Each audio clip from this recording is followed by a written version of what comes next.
And meanwhile, I just want to say that I have my eye on the chat, and Antoinette, who says that she says, I want to thrift a second cedar chest for our downstairs for my yarn and finished items so bad, but the whole house needs like the Swedish death cleaning treatment. And that just made me laugh. I have areas that could benefit from that too, but I'm going to start using that term. I love that idea. So to our friends on YouTube, thank you for joining us. This is the Knit Happy Summit, the speaker panel on going from stash to style. And I have some wonderful speakers here with me. And so we're glad that you're here to join us. Yeah, all right.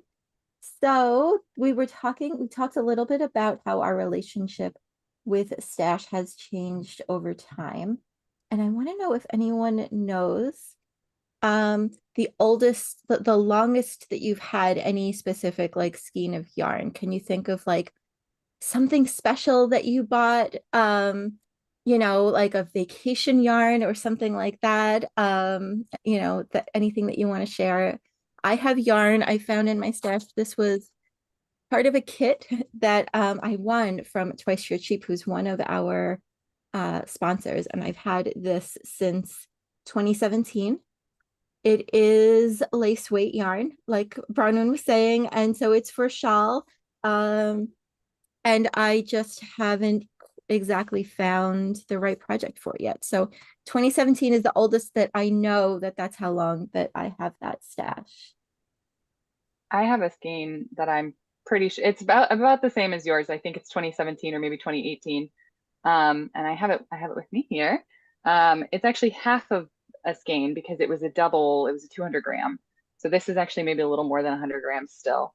Um, but it is Irish lamb's wool from An Púcan in Ishmore in the Aran Islands in Ireland that I bought when I was exploring Ireland, and I knit a beanie for a friend with it, and then had a ton left over and didn't know what to do with it. So I just folded it up and brought it home, and it's been sitting there ever since. And I don't really have any plans for it, but it's the one thing that I don't have a plan for that I can't bring myself to get rid of because it has such good memories of when I lived in Ireland. So that's my oldest skein.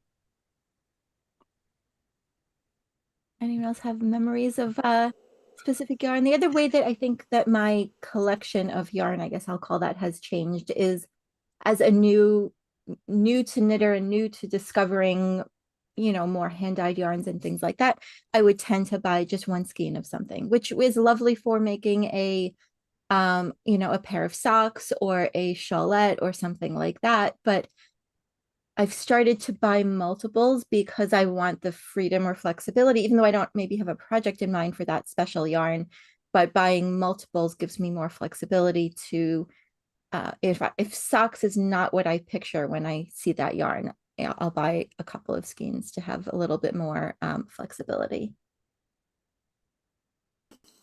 So I went on a road trip in 2011 and I went to a thrift store and I found three massive bags of like really high quality yarn, like brand new yarn for $36. And I was like, I need all of this. And I've used quite a bit of it, but there are some left still. So that's probably my oldest skein is 2011.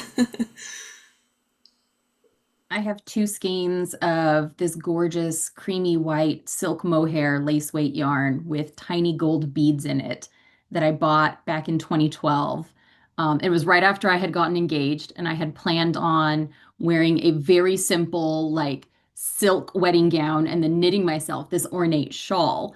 And then I went wedding dress shopping, and the plans went out the window. And instead, I bought a dress that was kind of more Grace Kelly inspired. So it had a very ornate lace bodice. And I was like, I can't do the shawl with this. So I got partway through knitting the shawl and realized I wasn't going to wear it. So I frogged it. And now the yarn is sitting in a giant ball and has been there for 13 years now. And I need to figure out what to do with it. So I knit exclusively anything but sweaters. Like I don't knit sweaters. But I thought that I wanted to in 2010. So 15 years ago, I bought a sweater's worth of fingering weight yarn. I have a couple of sweaters, like maybe 3 sweaters worth total. But yeah, 2010, I've got some. It's nothing special. It's just Knit Picks gloss fingering again because I had only been knitting for a couple of years, or actually at that point I had been knitting just over a year, and so I didn't know what I wanted to do, right? And of course, then at that point, I had a 2-year-old, and again, zero time to work on things. So yeah, that's sad. One of these days, maybe, because it's really pretty. It's like this gorgeous, actually, it's about this color. Um, so it would be great, but it's fingering weight and it's a sweater.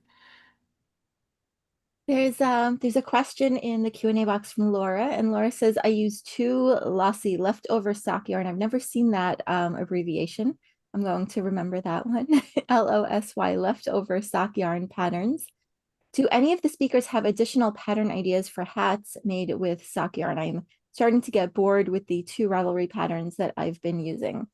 So I'll share one that is on my desk that is headed to tech editing very soon. So it is not published yet, but hang out with me and I'll share the information soon. So this uses mini skeins.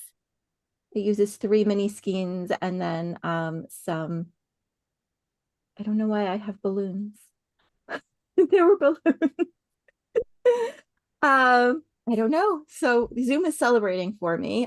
So this pattern uses mini skeins, but not even like a full 25-gram mini skein, and then another skein of sock yarn. So that's headed to you, Bronwyn. Had to get through the coaster first. And yeah, so that is great for sock yarn, for scraps, things like that. Yeah, anyone else have sock yarn patterns that that looks like the Color Crush shawl because it is the same stitch? Good That would eye. be I'm impressed that someone recognized it. Yay. Yeah, so that will be the Color Crush hat. Because I loved the way that the stitch pattern that I used in that shawl kind of blended the colors together, and I loved making that shawl in a rainbow colorway. Yeah, it's a fun project. And Nikki says, I love Julie's pattern for the Versailles scarf for leftover sock yarn. Yeah, it's not a hat, but it's a little skinny, lacy scarf that has, yeah, it's like 30 grams, I think, of sock weight. So. I have a pattern that uses a very small amount of yarn. Let's see, just a few grams. I can't put my eyes on it. Like 3.5 grams. So if you have like very small scraps, it's called Rapscallion. And I have 2 different versions. Actually, there's a worsted weight and fingering weight. So if you have worsted, there's good scraps. But it's this twin leaf and then an I-cord and a little loop at the end. And then here's a different version that's like a bow tie. I'll do the influencer thing where you put your hand behind there. So it's like a little bow tie or like a ribbon sort of. And then you can choose however long you want the I-cord, but the point is that you would wrap it around the tail of a scarf, of a shawl or something. You can use it as a hair tie. You can just put it as a bracelet. And if you're like me and you're constantly putting your hair up and then you decide that you don't want your hair in a ponytail, you put your hair tie on your wrist. Totally works that way too. So yeah, it's fun, and it literally takes like an hour to make, maybe 2 if you're slow. So yeah, it's super fun, and I like the name. I think that would be Bronwyn, fun. They make, so Jewel, I think is the name, makes these like shawl cuff. Oh yeah. So you could kind of use that to wrap around the ends of your shawl and attach them so that it stays put better. Yeah, that's the principle of it. Yeah. and Bronwyn, with that loop at the end, could you also like daisy chain them and make a little garland if you made a whole bunch? Ooh, you probably could. Yeah, That would be fun. sure. That would be fun. see. Yes. Oh, or it could be a bookmark, Jennifer said. Yeah, you'd want to use a really skinny yarn because like the worsted weight is really thick because you'd ruin your book. Even a fingering weight is, I don't know. I wouldn't want to ruin my book with it, honestly, but I suppose you could. But yeah, you could daisy chain. That would be cute. So yeah. Sean, I auto-corrected from Sean to Shawl, but Sean was asking where you can buy a shawl cuff. I had bought mine at Rhinebeck from Long Island Yarn and Farm, I think it's called. But the brand is Jewel, Jul. And I think a lot of yarn stores probably sell them. I don't know if they sell them directly or not. Yeah, so any other fingering weight projects for that stash yarn that anyone wants to share? Besides, Lauren has tons of socks, and you can win as part of her bingo. Is it a month in the A gold- year a in year, the a year in sock the club. sock club. So that's a great way to use up your patterns. I think it's a few patterns that you get as part of Yes. So the sock club has 5 patterns.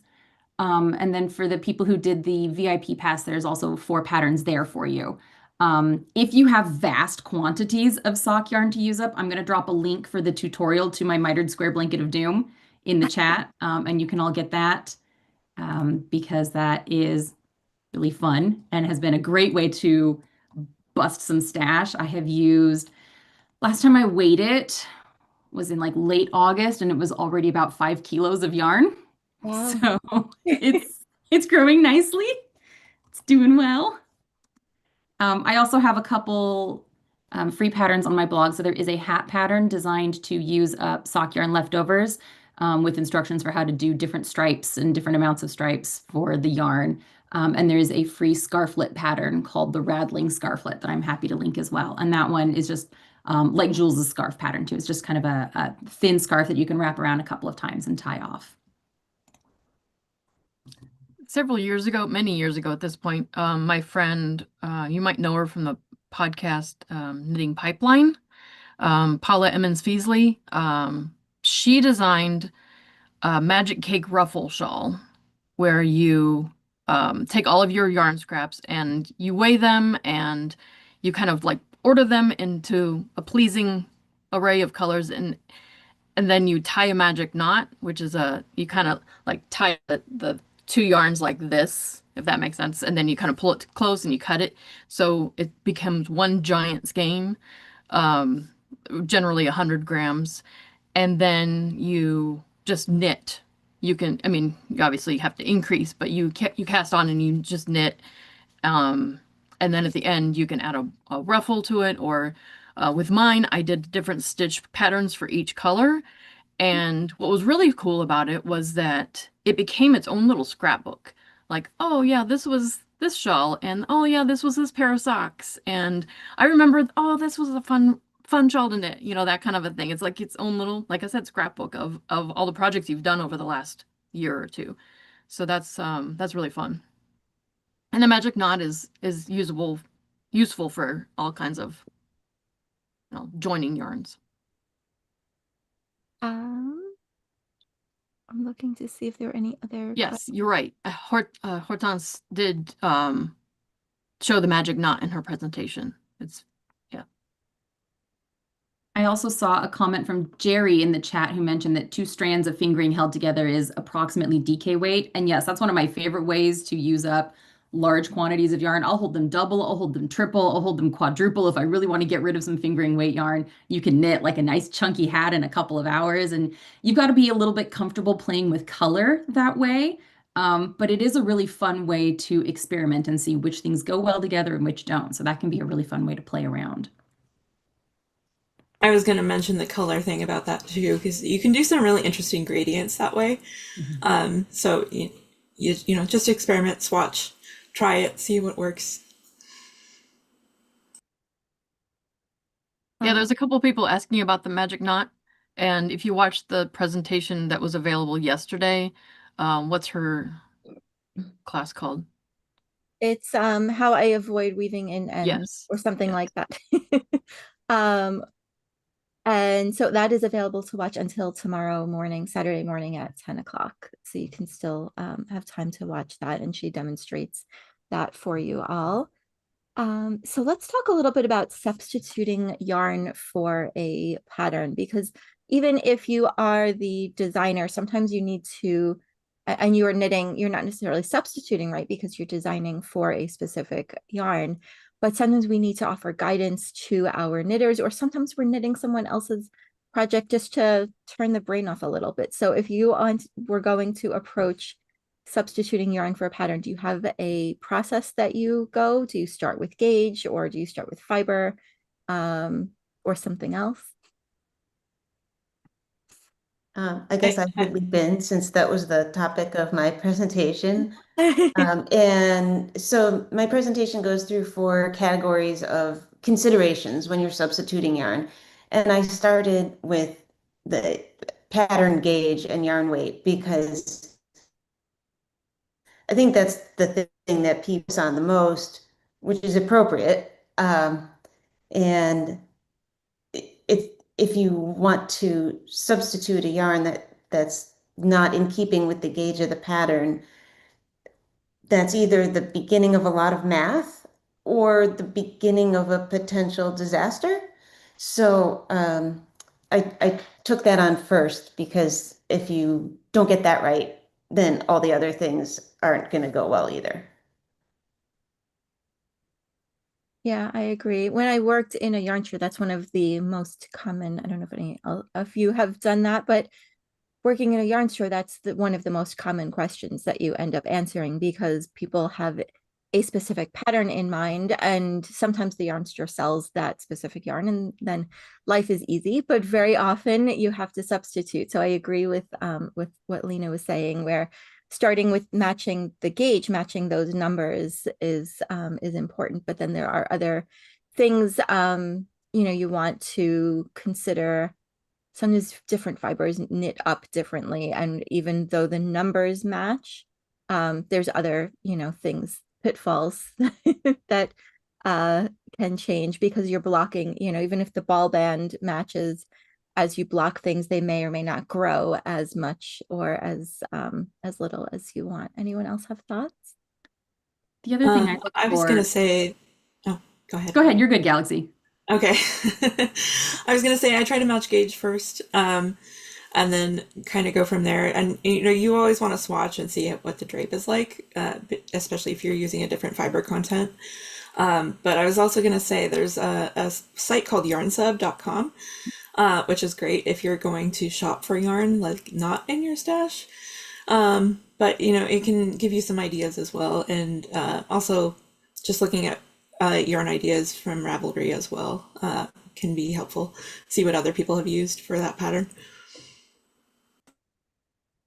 One of the things I always look at is yarn construction too, because even if you're matching gauge and you're matching fiber content, if you have 200% non-superwash wool yarns, but one is a woolen spun yarn and one is a worsted spun yarn, it's going to look really different when you knit it up. And so that's something that I always look for too. And sometimes that's not a deal breaker. Sometimes I see the designer's original version and I think to myself, oh, I want a little more stitch definition or a little stitch definition. And so I don't mind changing the yarn construction. But sometimes you don't know what you don't know. Like when I started knitting, I didn't realize that there were different ways to spin up the same wool yarn. And so I thought to myself, okay, well, this is a worsted weight 100% wool yarn, and they used a worsted weight 100% wool yarn. Why does mine look so different? And it's because the yarn was actually manufactured differently. So that's an important thing to look for. And sometimes it can be hard to find that info because they don't always include that on the label. Yeah, or if it's a chain net construction. So Yarn Sub that Galaxy mentioned is a great resource, because I believe they give some of those other details that you might not know to look for, and you might not even be able to tell, like looking at a picture of a pattern that's taken from 50 feet away, you might not be able to tell what that yarn really looks like up close. So it is helpful. It tells you like if it's plied, and then it will also give you matches, and it ranks them by percent for how close that they are. And they're usually pretty accurate. as far as that goes. And so you just have to kind of figure out what percent difference you're comfortable with, because not every yarn, can be an exact match. And a little variance, I think you'll still be happy. But if it's a 50% match, it's a different animal, so to speak. Good Oh, one. and another helpful thing to keep in mind is if you are subbing a yarn from an indie dyer, they usually don't make their own yarn bases. And so a lot of them will source their yarn bases from the same place. And so if they identify where their yarn base is from, and you can find another dyer who sources their base from the same place, or if you look at the yarn and it looks really familiar, and you know another indie dyer whose yarn looks really similar, odds are pretty high it might be the same base from the same place. And so that makes the substitution easier too. Like if it's a dyer based in Manitoba and you can't get their yarn, but you know that somebody local to you uses bases from the same source, that might make it easier to substitute. CW was asking what source you're talking about. So indie dyers don't usually make their own yarn. They're buying it from somewhere. And sometimes they're transparent about that, like especially an indie dyer that maybe works with locally dyed yarn from, a specific farm or breeder or, anything like that. So they may specify that because it's something that it's a value of theirs and something that they're proud to share. Some indie dyers don't share that information. Many don't share where it comes from. But if you're looking at the weight in the skein, the number of yards in the skein, the fiber content. So if it's like the exact percentages in the blend, if it's a blend of merino and nylon and something else or whatever, and like everything lines up exactly right, it's a pretty, not necessarily that it's from the same exact place, but a really good match, a really good alternative. And not every yarn was meant for every project. That was something that, again, from my time working in the yarn store and explaining, like, you can play with your needle size to a point, right? You can try to match the numbers from the pattern with your knitting, but you may not be happy with the end result. So it may be a much denser fabric. So you got to the right number, but are you happy with how it feels? Or it might be a much looser, airier, gauge. And maybe for a shawl, that's great. Maybe for a hat, if you live in Chicago, or upstate New York, or, in a cold climate, maybe you don't want that loose, airy gauge for something where you are wanting the extra warmth from. So, you can take, and you can't even necessarily achieve matching gauge with every fiber. Like you can't take a mohair yarn, knit on size 17 needles, and get a bulky gauge. It's not going to work. So a little bit of thinking about things can definitely help. Michelle says, for knitting a baby blanket, what is the recommended yarn and weight? I don't necessarily know that there is a true answer to that, because it depends on the parents. Some parents are happy to hand wash a wool blanket. Some are not. Some are busy, and some are just, they're going to throw it in the wash because babies are adorable, but they are not neat by any stretch. So I think it depends on the recipient, meaning in this case the parents, and or whether you want to offer volunteer to take that blanket back and wash it for them and deliver it back to them fresh and clean. And weight can really be anything. You can knit a baby blanket with any weight yarn, but washable is ideal, as Lindsay said in the comments there. I just wanted to add something that Galaxy sort of touched on about yarn substitution. When I'm looking for a yarn, like if I see something that I want to knit, I'll go into the projects on Ravelry. So if you go into the actual pattern page, along the top there's details and then yarn ideas. right next to the projects. So the yarn ideas will show you a list of all the different yarns that have been used. And then you can click on the, like, if, so I'm looking at one of Lena's patterns, and Malabrigo Mecha has been used 54 times. So I love myself a good Malabrigo. So I'm going to be looking at that. So you can kind of narrow it down that way too. And if a pattern has had lots and lots of projects made, number one, it's probably a good sign that that it's a good pattern. But also not necessarily, just giving you that little out. But after you look at the listing, you can look and see the photos and any comments about it. So you can kind of narrow yourself down that way. Yes, But I I'm also want to really- share Yeah. a tip about substituting color. So what I will do is go into I have a graphic design program, but you could do it in Canva really easily. That's a free program online. Create little squares, and then you can use an eyedropper and go to a website and eyedrop that color that they show on their yarn sample, and then color your little squares in Canva. Put all those squares next to each other and see how they look. And then depending on the software that you have, sometimes you can use like a black and white filter and use that to check the contrast. So I will kind of mock things up with little squares of color to see, because what you think will go together doesn't always go together, and it's so disappointing. But that's my little trick for that. That's a great tip. I think it's also really helpful to think about what the designer is doing with the fibers in the yarns that they chose. So for example, I do a lot of designs, primarily hats and shawls, where I use one strand of fingering weight wool yarn and one strand of lace weight mohair. And then I knit it at a relatively loose gauge. I'll use US size 6 or 7 needles, which I normally would not use for a fingering weight and a lace weight together. And it's because the mohair adds stability, right? All of the mohair fibers catch on each other. And so it creates this really light but comparatively stable fabric. And so let's say, for example, you don't like mohair and don't want to use mohair. Totally fine. You can substitute a DK weight yarn, but you're going to get a very different fabric texture, right? You're going to get a denser fabric. You're going to get a heavier fabric. So when you're substituting different yarn fibers, it's important to know not just what the fibers are, but what the fibers are doing, why the designer chose those particular fibers.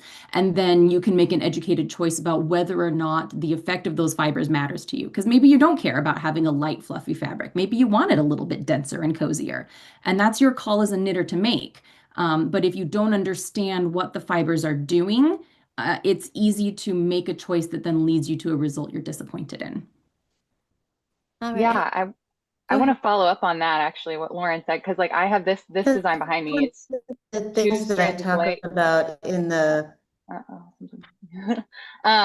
This is 2 strands of lace weight mohair, so it is very light and fluffy. But I had a test knitter who used a 100% silk yarn. And they talked to me beforehand because they were like, I know that this is totally different. And I was like, you know what? Let's see what happens. Go for it. Because they don't wear mohair. So they were like, I'm not going to do it in mohair. And it turned out beautiful. It was very, very different though. But it was really cool to see. And I was so glad I had a tester who did that, because then people could look and see like, oh yeah, you can do it in a heavier fiber that's like it's going to drape completely differently, it's going to fit differently and everything, and it still worked out because it is just like a little tank top, so there's not that much fabric to like weigh it down. So yes, definitely look at like what the fiber is like supposed to be doing and why the designer chose it, like Lauren said, but also like keep in mind you can then use that to make a decision to choose a totally different yarn. Yeah, I do that sometimes because I live in Southern California, and like Yeah. a mohair tank top isn't really gonna It's not work gonna for do me. it. But I knit what was it, the Salty Air Tee a couple years ago, which I love. Super fun knit if any of you ever want to knit it. But the original sample that the designer knit was in a 90% wool, 10% linen yarn.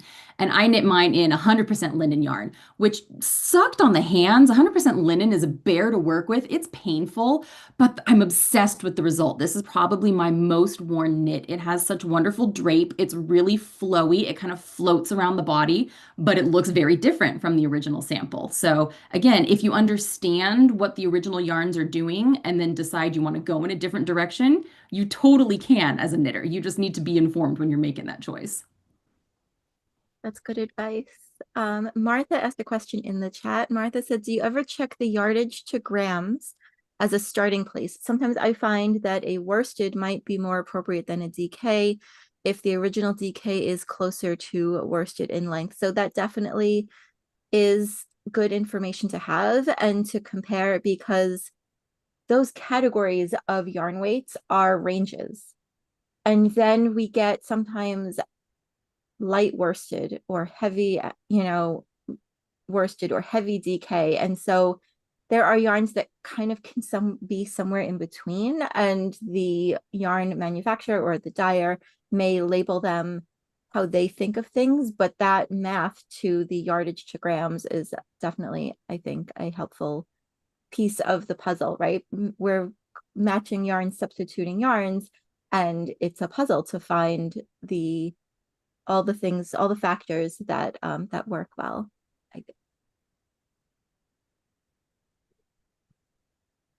All right, so we have just a few minutes left. I want to ask one more question, and then I'll let the speakers share where you can find them. Before I ask the question, I want to mention that the Jules has in our bingo a pattern for a Lababa. If you have seen the Labubu, the little, I don't know, I want to call the other ones, the manufactured ones are a little bit weird looking.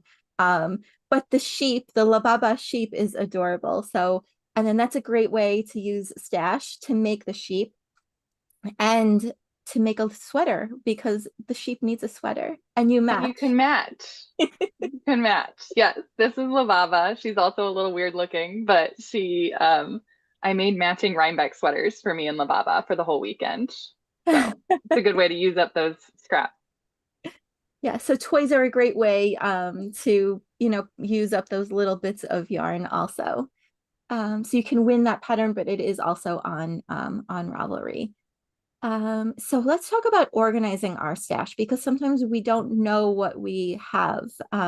So are you someone that uses Ravelry to or spreadsheets, or is it just whatever I dig in the drawer and or the bin and I find?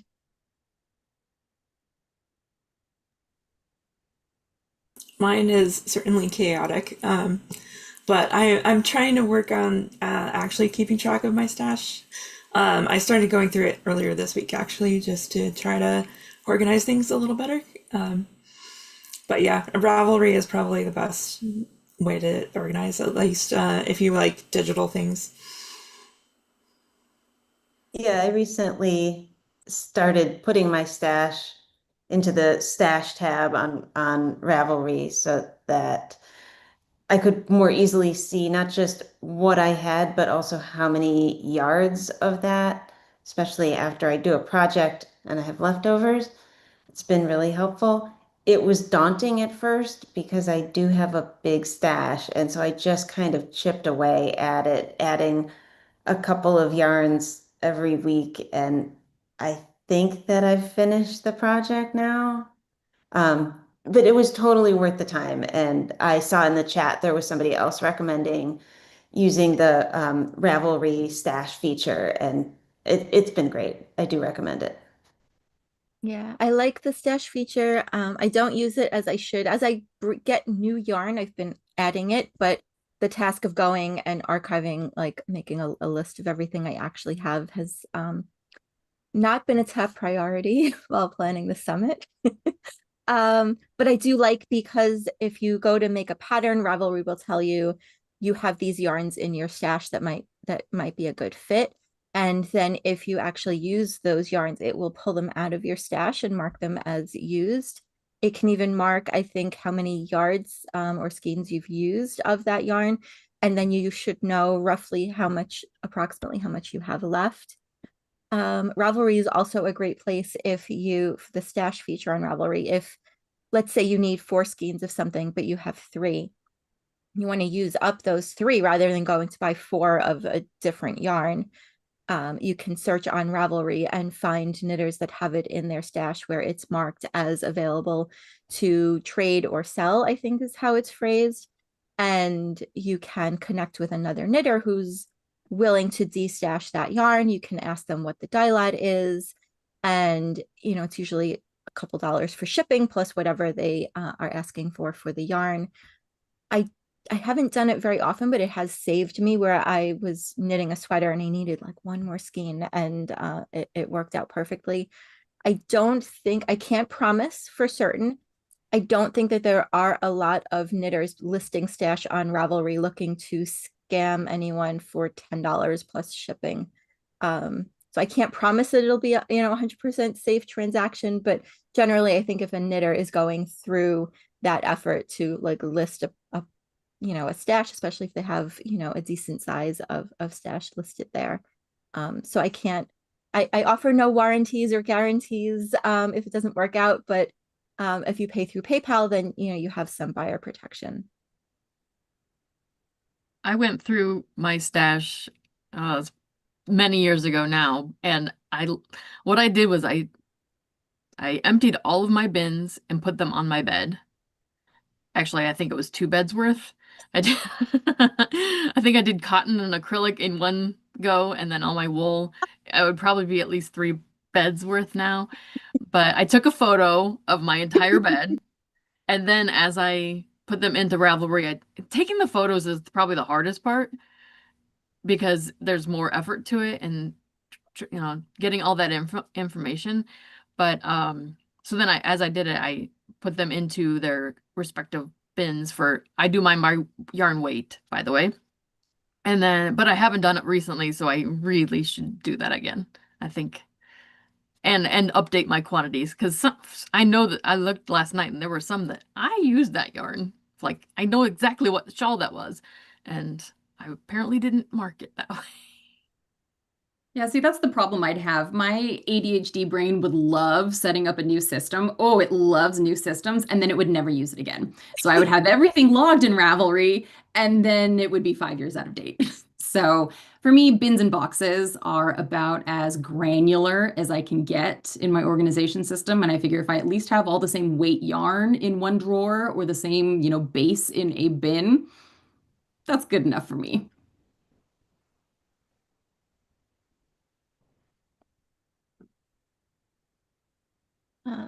There's one last question, and then we'll say our goodbyes. Someone wants to know, does anyone know of a way to identify yarn where you don't have the original tags and weren't the one who bought it? So then there's no recollection or memory of information about it. I know with natural fibers, you can sometimes tell if you burn a small piece of it. I think if it's wool, it will extinguish. Am I right on that? If it melts, it's acrylic, and I don't know about other fibers. For Yeah. identifying the weight, you can see how many wraps you get per inch, and that'll give you an idea of the weight of the yarn. Is that Jules, I think, was gonna add? I was gonna say, yeah, if it's wool, it'll smell like burning hair, and it'll extinguish and turn to ash. Or if it's like alpaca or a natural fiber. But you can also, what I would do is I would take a picture and post it on either a Ravelry forum or on Reddit or somewhere and just say, hey, does anybody know what yarn this is? Because knitters are pretty good about that kind of thing. And like when I used to work in a yarn store, actually, like people would come in holding a skein of yarn and I'd be like, oh, that's the, Malabrigo Rios in the English Rose colorway. And they're like, what? Like, how did you just know that? And I'm like, you spend enough time looking at a yarn, you get to know it pretty well. So yeah, I would definitely try to crowdsource some of that info as well if you want to know like really specifically what it is. Somebody else mentioned Google Lens. That might be another option. What about Yeah. if it's a mixture of acrylic and wool? what happens to, how do you figure that one out? That one's Or hard to tell linen because and cotton? it'll kind of do both. It'll like melt a little bit, but also maybe smell like Oh, burning hair. okay. So it's a little trickier than, yeah. Yeah. Yeah, Google Lens is a good idea. A local yarn store might have an idea, even if it's something discontinued, they might recognize it. But if it's an acrylic yarn, many local yarn stores have a limited supply of acrylic and might not know what the yarn is. And sometimes that yarn is, like someone said, they have yarn in their stash from the 70s. So we may not be able to identify yarn that is, that old. It might be tricky with indie dyers too, Mhm. because everybody's got their own one-offs besides their normal repeatable colorways. So that will be pretty tricky.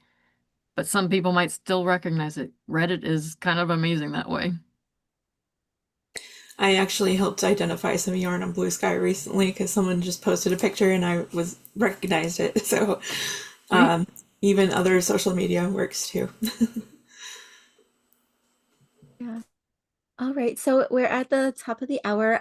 So speakers, if you want to share links where people can find you, feel free to go ahead and share those in the chat. And I am so grateful to all of you who came and joined us. We have 241 at the last look attendees that came for our speaker panel, which is absolutely incredible. Thank you for sharing this. The beginning of this didn't end up on YouTube, but it most of it is, the last 45 minutes or so of it is. So you can watch the replay if you have missed part of it. And I will have the full recording from Zoom as soon as they send it to me, and I process it, upload it, and all of that. So it should be on the schedule page by tomorrow. Everything takes a little bit of time. Yeah, so thank you all for joining us for this speaker panel. We have another speaker panel coming up tomorrow at the same time, same Zoom link. I will just quickly give you the topic on that. And that is on Designers Roundtable, how inspiration becomes a pattern.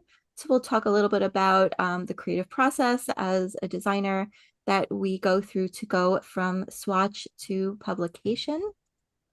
And as far as the rest of today goes, we have a couple more live events today. That was Thursday. Today is Friday. So this was our speaker panel. We have a sponsor spotlight that is on me and the Stitch Society membership. So if you are wondering what that is all about, what's included, what you get, what are the perks, and how it all works, I'm going to be on Zoom, the same link again at 3 o'clock for that.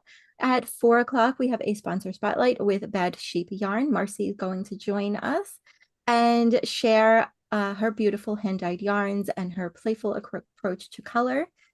And then at 7 o'clock, for anyone who upgraded to the Happy Knitters Toolkit, we have a social stitch session on Zoom. That's at 7 o'clock Eastern tonight. All of the times are in Eastern time zone. So I will see you all again soon, hopefully. Thank you for joining us. And I have a wonderful rest of your day. Save that.